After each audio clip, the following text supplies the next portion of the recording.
అందరికీ నమస్కారం. గౌరవనీయులు మాజీ మంత్రి మరియు వెల్లపల్లి శ్రీనివాస్ గారి గురించి బోండా ఉమా ఒక దుర్మార్గమైన మాటలు మాట్లాడటం జరిగింది.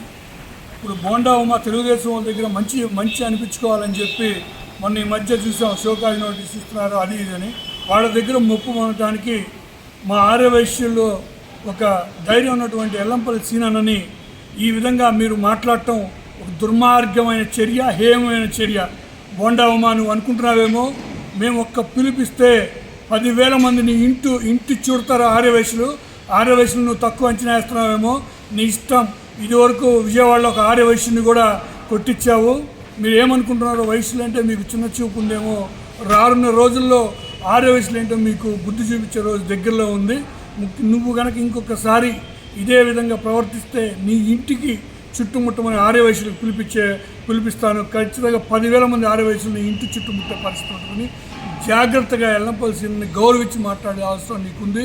నువ్వు ఇదే ధోరణి, నీ ఇష్టం వచ్చినట్టు మాట్లాడితే మర్యాద ఉండదు.